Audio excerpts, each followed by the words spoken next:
Bienvenue sur Décodeur, le podcast qui parle de celles et ceux qui font la déco aujourd'hui.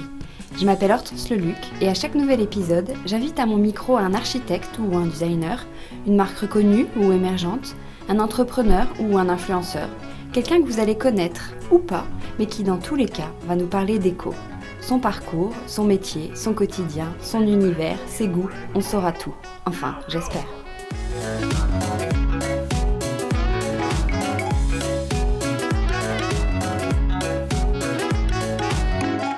Aujourd'hui, je reçois Damien Saillard, cofondateur du Matelas Français. Quand j'ai dit ça autour de moi, on m'a dit « Quoi, des matelas? Mais c'est pas de la déco ?» Mais bien sûr que si.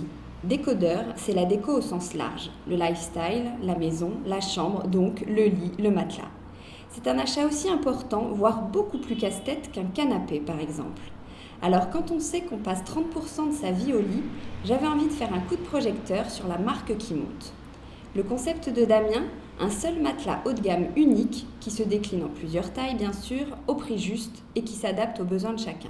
Allongez-vous, on va tout vous expliquer. Bonjour Damien. Bonjour Hortense. Alors comment t'es venue l'idée de créer le Matelas Français ?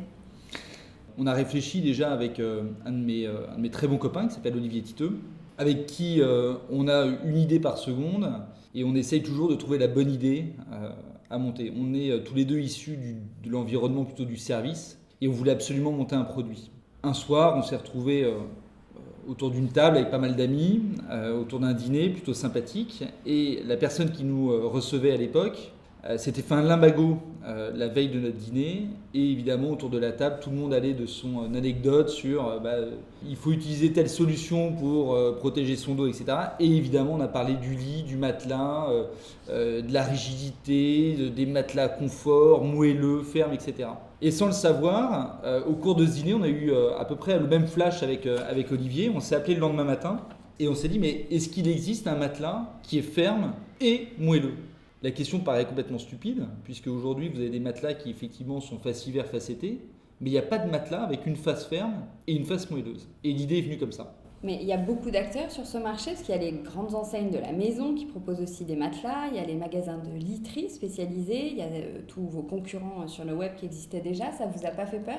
Alors ça ne nous a pas fait peur, parce que je pense que l'idée d'innover, de créer quelque chose de nouveau, d'arriver avec une idée qui est un peu disruptive par rapport au marché, on s'est toujours dit il y a sans doute une place. Quand on innove, quand on crée une boîte, on ne va pas forcément chercher le créneau où personne existe, on va surtout essayer de trouver le créneau où il y a un réel marché. Le marché du matelas, c'est un marché qui est gigantesque. En France, il est dominé par deux groupes qui globalement ont 90% des marques. Et effectivement, on a beaucoup de concurrents, à la fois sur un marché qui est historique, avec effectivement ces deux grands groupes, et puis il y a une émergence depuis 3-4 ans de ce qu'on appelle le format bed-in-box, dans lequel nous on s'inscrit. Mais ce n'est pas le schéma dans lequel on voulait s'inscrire au départ. C'est venu effectivement pendant nos réflexions, pendant la création du produit. On a adapté notre produit finalement à ce nouveau marché bed-in-box, très inspiré notamment par le marché américain. Mais justement, il y a eu quel délai entre l'idée que vous avez eue lors de ce fameux dîner et la mise en vente du premier matelas ? Alors, il a fallu à peu près une grosse année. Une grosse année parce que c'est à la fois très long et à la fois très court. Quand on se dit, voilà, on lance un nouveau produit, on lance une boîte, il y a le concept du produit, il y a chercher les fournisseurs, chercher les bons tissus. On parle effectivement de déco avec toi. Moi, j'ai une femme qui est très inspirée dans l'univers de la déco et qui effectivement nous a influencé au démarrage sur il nous faut un beau matelas avec une belle toile à matelas. Tu sais, la toile à matelas rayée blanche et grise qu'on pouvait retrouver dans les maisons de nos grands-mères, qui effectivement était canon, bien capitonné, etc. Donc on s'était dit on va partir sur un matelas comme ça, hyper design, avec une belle toile en coton, le beau tissu, etc. Donc rechercher les fournisseurs, faire les salons Première Vision par exemple, aller interviewer les gens, essayer de trouver les fabricants de matelas qui étaient capables d'acheter les bons tissus, travailler avec des bureaux d'études de fabricants de matelas pour répondre à notre spécificité qui était toujours le côté moelleux et le côté ferme. Et on a sorti effectivement différents prototypes magnifiques. Et en fait, quand tu crées une boîte, toi, tu es toujours dans une veille de ce qui se fait autour de toi, du marché, etc. Et en creusant, il y a, donc c'était en 2015, quand on a commencé à réfléchir, 2015-2016, on ne savait pas ce qui se passait outre-Atlantique.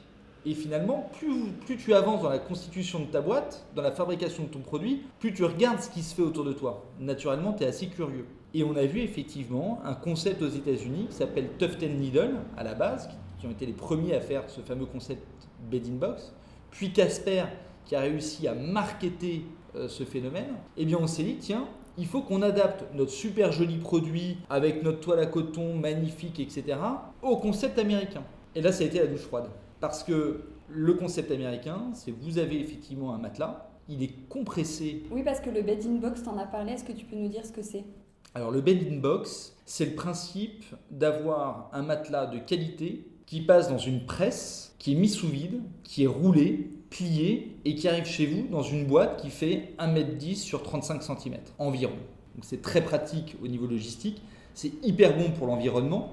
Parce que dans un camion, au lieu d'en mettre 30, vous en mettez 90. Donc l'empreinte écologique est excellente. Et effectivement, c'est très pratique, notamment dans le milieu urbain, pour transporter un matelas dans une cage d'escalier, dans un ascenseur, etc. Donc l'idée, ça a été d'adapter notre produit hyper déco, entre guillemets, au modèle Bed in Box. On a compressé notre matelas en coton. Il a totalement explosé. Les coutures n'étaient pas adaptées, le tissu en coton froissé comme jamais, donc ça veut dire, imaginons vous déballez votre matelas, déjà il est décousu, il faut prendre la centrale vapeur pour effectivement qu'il soit nickel, etc. C'était juste impossible. Et donc au bout de 6-8 mois, eh bien, on est reparti totalement à zéro, à repenser notre produit, à repenser les matériaux, à repenser le tissu, à repenser le design pour garder une élégance, mais l'adapter effectivement à ce concept américain qu'on trouvait très, très intéressant et totalement d'actualité dans le milieu urbain dans lequel on vit, où on est hyper pressé, on n'a pas le temps d'aller essayer notre matelas, il faut qu'on le reçoive tout de suite, etc. etc. Un matelas français propose un modèle unique de matelas. Il y a plusieurs tailles, mais tu proposes un seul matelas. Comment un seul matelas peut satisfaire une majorité de clients ? Oui. Alors ça, c'est vraiment effectivement le sujet principal qui nous a motivés dans le concept de départ. Rappelez-vous, la personne a mal au dos, plusieurs théories, il faut dormir sur du ferme, il faut dormir sur du moelleux, et on ne peut pas stocker 15 matelas chez soi pour les tester et savoir effectivement selon son humeur, on va prendre du moelleux, selon son humeur, on va prendre du ferme. Donc l'idée avec Olivier, ça a été de se dire, pour avoir un matelas finalement unique, il faut qu'en un seul matelas, on puisse avoir les deux conforts principaux qui sont demandés. Et généralement, la majorité des gens veulent la même chose. La majorité des gens veulent la même chose. Enfin, il y a deux grandes tendances. Soit vous aimez du ferme, soit vous aimez le moelleux. C'est vraiment les deux grandes tendances qui se dégagent. Alors après, il y a des petites subtilités, mais au final, effectivement, ce sont les deux conforts. Si vous réunissez ces deux conforts dans un même produit, vous avez un matelas qui est unique et qui peut répondre à la majorité des personnes. Évidemment, pas à tout le monde, mais à la grande majorité des personnes. Et c'est pour ça, effectivement, qu'on a fait ce matelas-là. Quelle est la composition de ton matelas ? Quelle différence avec les autres modèles du marché ? Alors, la composition du matelas elle est très simple. Il y a 3 superpositions de mousses différentes. Il y a une mousse d'un côté qui est très ferme, et de l'autre côté, il y a effectivement une mousse qui est beaucoup plus moelleuse, beaucoup plus accueillante. Après, on essaie de ne pas rentrer dans le détail de la composition du matelas parce que ça brouille effectivement les pistes. Ce qu'il faut retenir en fait sur la composition du matelas, c'est avant tout que ça procure un confort qui est adapté à n'importe quel consommateur, entre guillemets.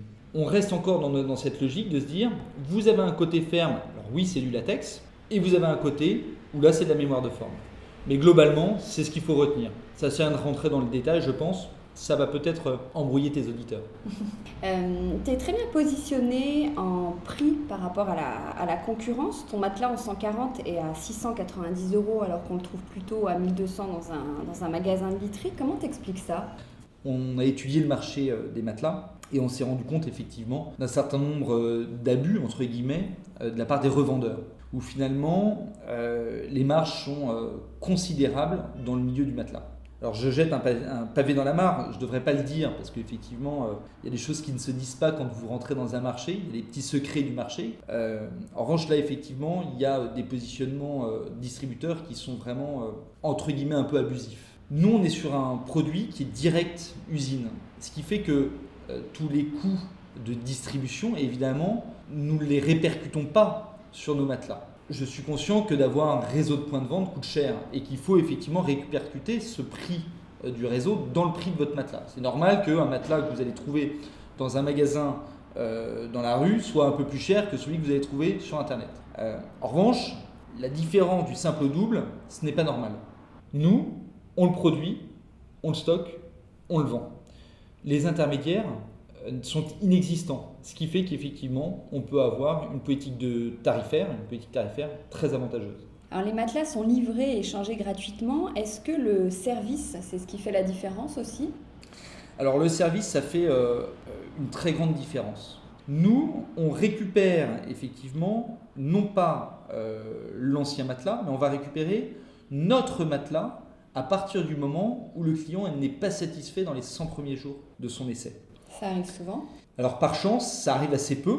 On a globalement à peu près 8% de retour. Pourquoi ? Parce que, encore une fois, la promesse de notre produit, quand on reçoit un mail et que la personne dit on adore votre matelas, il est très joli, il n'y a pas de problème, etc. Mais il est trop mou pour moi ou trop mou pour nous, on leur pose la question, très bien, on va mettre en place effectivement le service de reprise, mais avez-vous pensé à le retourner ? Et une fois sur deux, effectivement, ce n'est pas envisagé par le consommateur, il le retourne et on n'en entend plus parler. Donc effectivement, le taux de retour dans les 8%, on en a pas mal finalement qui sont liés à une erreur de taille. Les personnes ouvrent leur matelas est décompressé, et là ils se rendent compte qu'ils ont pris un 140 au lieu d'un 160. Donc c'est souvent des petites erreurs comme ça, et on a un taux de retour qui est vraiment très positif sur le confort.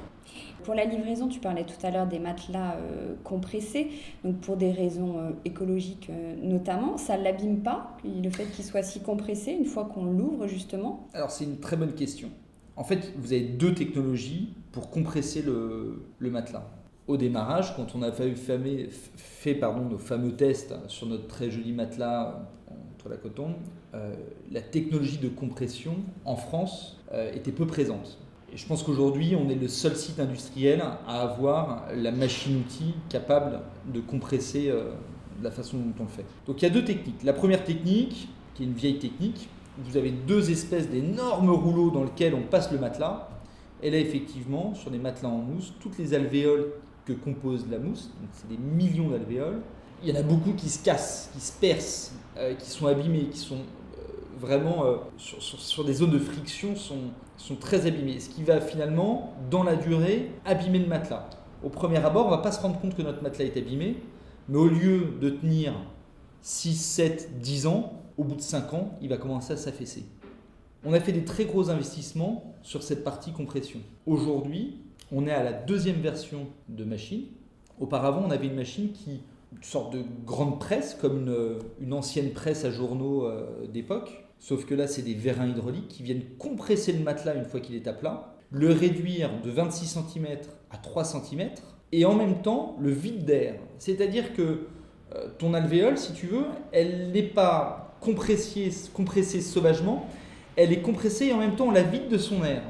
Ce qui veut dire qu'elle est maintenue dans son espèce d'enveloppe de mousse, elle est mise sous vide, et ensuite, effectivement, notre matelas était roulé sur la largeur du matelas. Ce qui fait qu'auparavant, on avait des boîtes de différentes tailles, de 4-5 tailles différentes.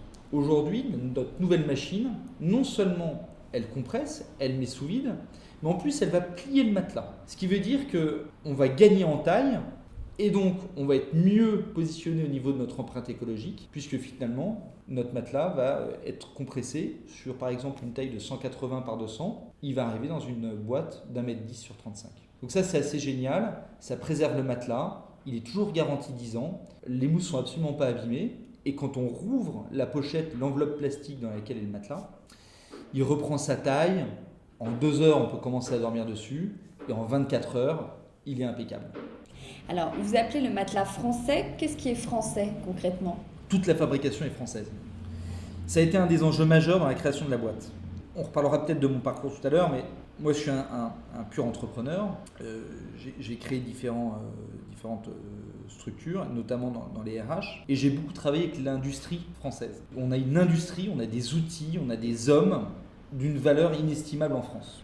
Il était hors de question pour Olivier et pour moi de créer une boîte avec un produit usiné, lié à une production, de l'imaginer hors de France. Parce qu'effectivement, on a un savoir-faire qu'il faut savoir valoriser.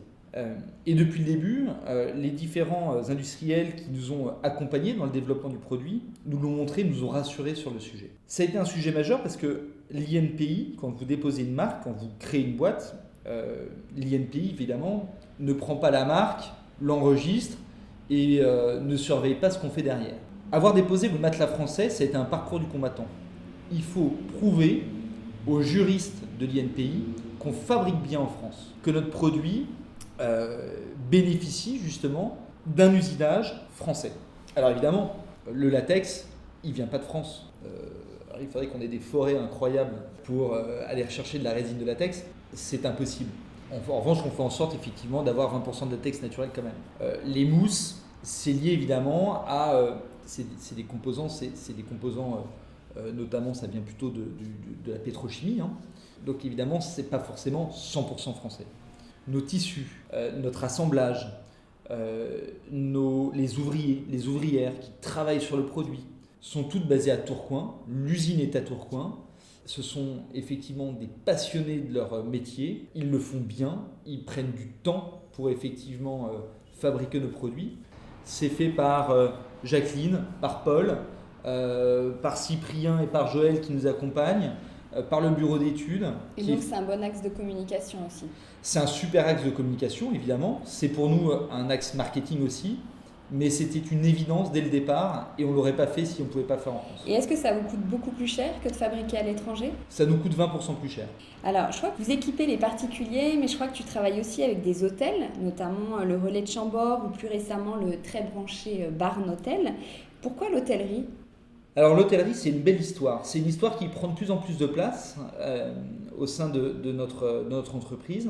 L'idée d'associer le matelas français au Relais de Chambord, c'était d'associer justement ce raffinement français, cette production française, à un monument français. Et l'histoire a commencé comme ça.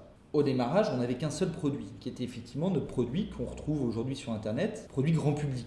Il a fallu repenser entièrement le produit, parce que l'hôtellerie a des normes, 1, de sécurité, et 2, d'utilisation du matelas qui sont très différentes du matelas que vous utilisez chez vous. Parce que c'est un matelas qui est beaucoup plus manipulé, notamment par du personnel qui gère les chambres. Quand vous devez séparer un lit, quand vous devez refaire le lit, vous faites le lit au moins une fois par jour, plusieurs fois par jour. Ce qui veut dire qu'il faut un matelas ultra léger. Et là encore, avec Olivier, on s'est dit, ok, il faut qu'on développe le produit le plus léger du marché, mais un produit qui répond aux exigences 5 étoiles. Et c'est comme ça qu'est né le partenariat avec effectivement le Relais de Chambord, où on a développé 2 produits très haut de gamme en ressort. Donc c'est des produits qui sont finalement vides d'air, ce sont des matelas vides d'air, qui sont remplis d'air au contraire, et pas remplis de mousse, donc beaucoup plus légers, et qui répondent aux exigences des hôteliers. Donc vous allez cibler 2 hôtels ? On a ciblé 2 hôtels. Aujourd'hui, on a équipé une quinzaine d'hôtels, des petits écrins ultra luxe, comme le Chalet de Wimper par exemple à Chamonix, le Barn. On a travaillé avec le studio Artefact pour un très bel hôtel aussi rue François 1er, qui est le Grand Power.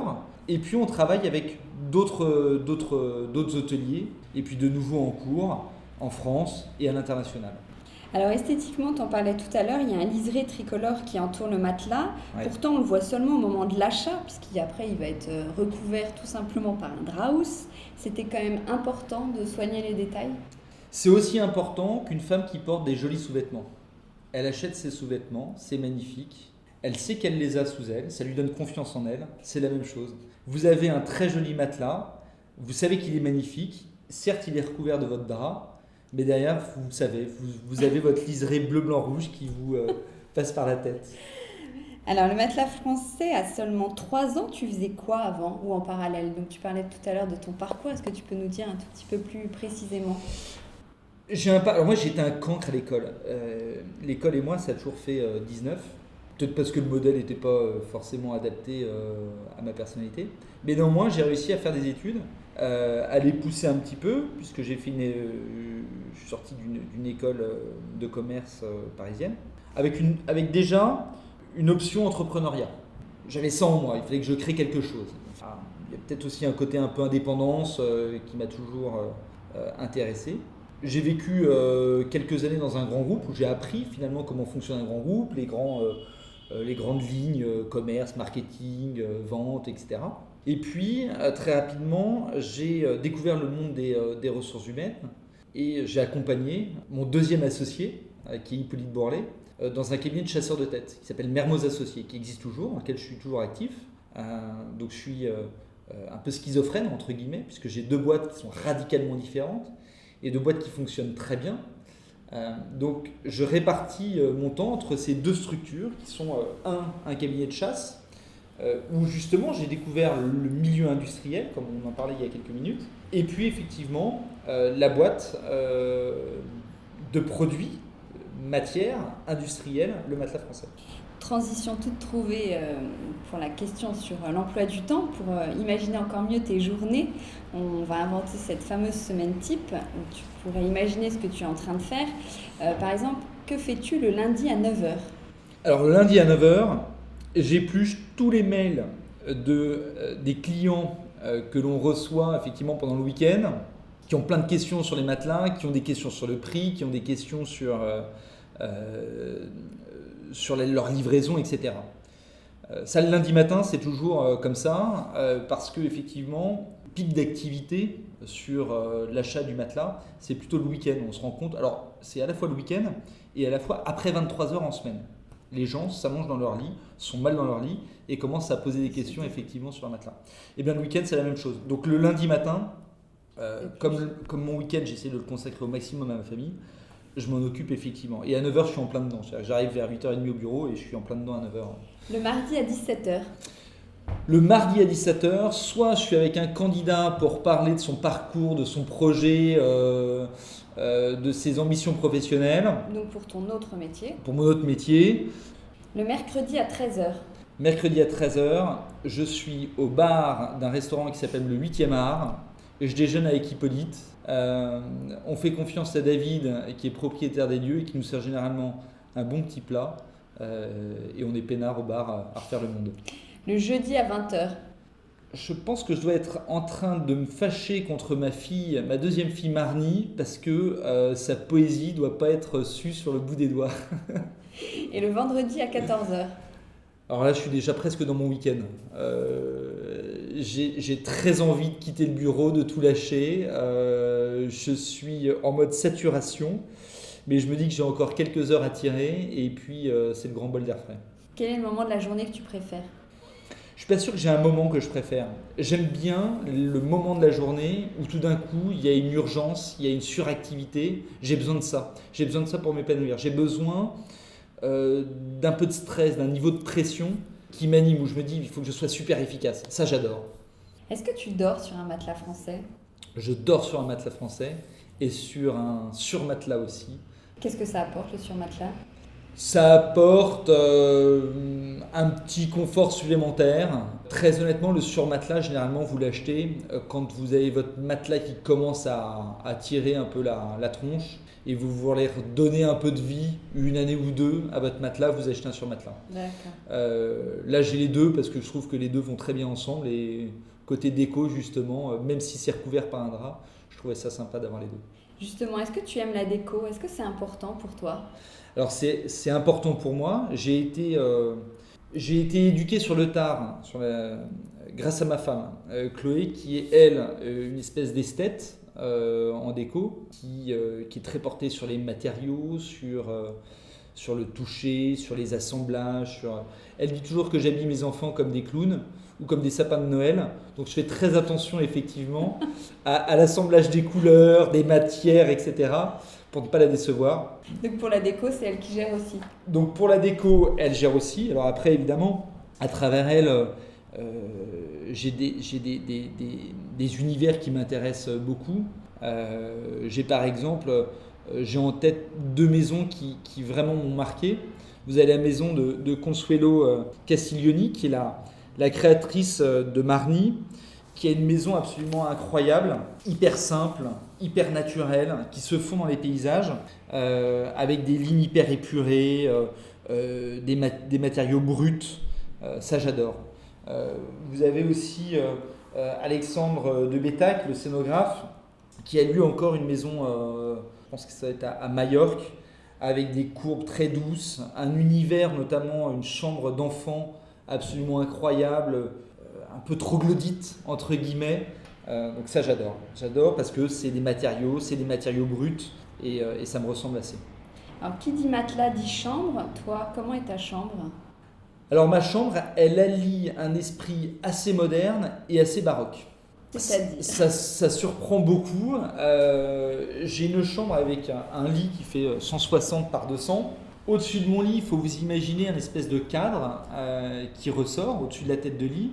Et là, vous avez une bannière de procession. Alors, c'est pas que je sois une grenouille de bénitier, mais c'est une bannière de procession sur laquelle ma femme a flashé dans une brocante, qui est totalement destroy, déchirée à certains endroits. Il reste quelques petits brillants à d'autres endroits où il y a une vierge qui tient finalement un chapelet. C'est complètement destroy. Et c'est effectivement au-dessus de notre lit. Notre chambre est assez moderne. Vous avez un sol en béton ciré, des murs assez modernes, des placards intégrés hyper modernes. Et au-dessus de notre lit, un lustre que j'ai récupéré de chez ma grand-mère, un lustre à pampille, qui a été remis au goût du jour par mon beau-père qui est José Esteves, qui est un esthète en luminaire que j'adore en termes de design. Il crée des luminaires absolument sublimes. Et il m'a refait effectivement, il a retravaillé ce lustre de façon destroy pour que ça réponde aussi à la bannière de procession qui elle-même est totalement destroy aussi. Décalé. Donc c'est cet univers un peu baroque et moderne qui se mélange. C'est la chambre qui est ta pièce préférée ? J'hésite avec mes toilettes. Elles sont comment ? Elles sont... il y a une très grande hauteur sous plafond. Elles sont très sombres.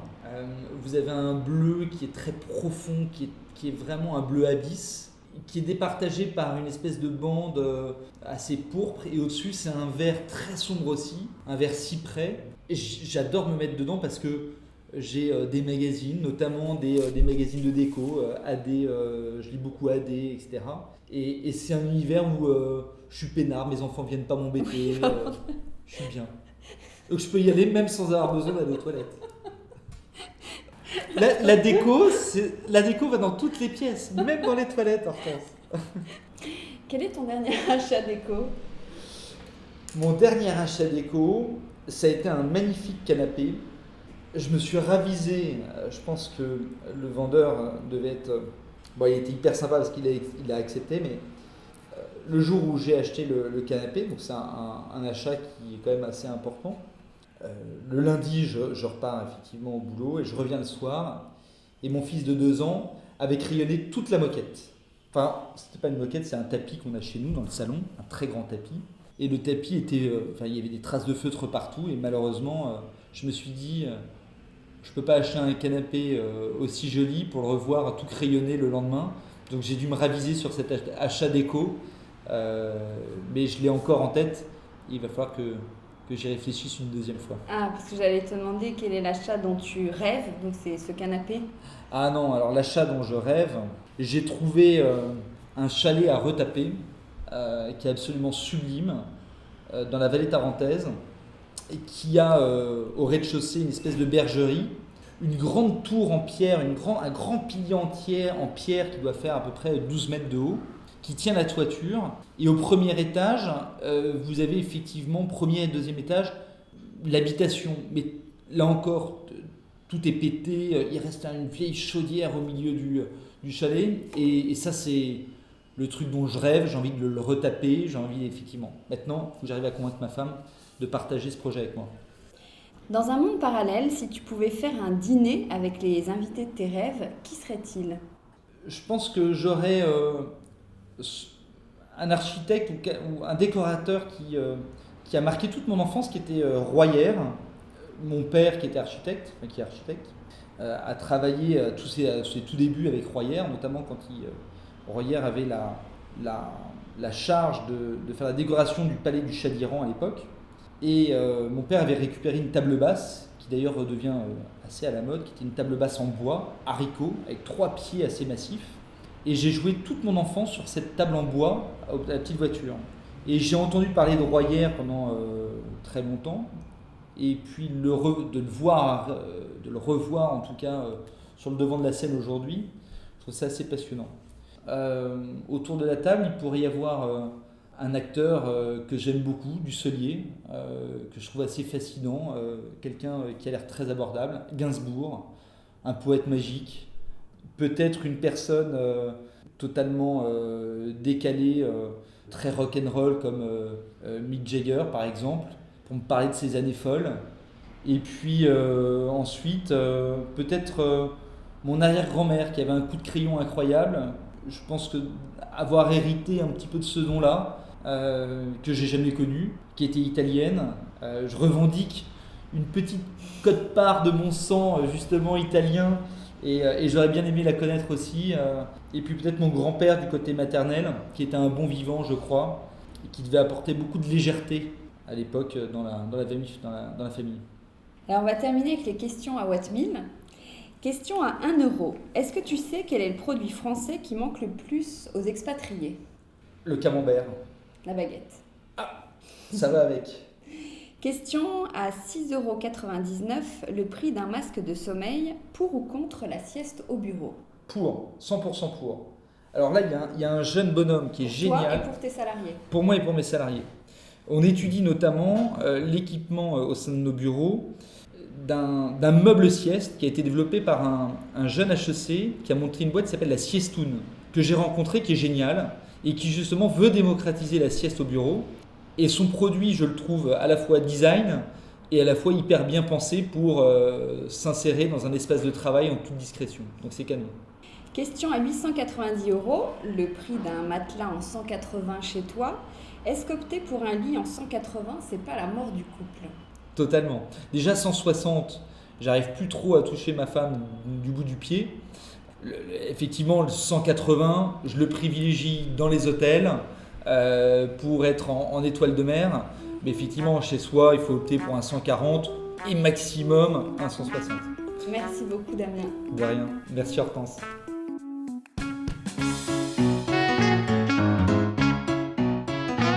Décodeur, c'est terminé pour aujourd'hui. Merci pour votre écoute. J'espère que cet épisode vous a plu. N'hésitez pas à vous abonner à ce podcast, à laisser un commentaire sur iTunes ou sur la plateforme que vous utilisez, à suivre Décodeur sur Instagram, bref, à me faire des retours et surtout à en parler autour de vous. Merci et à la semaine prochaine.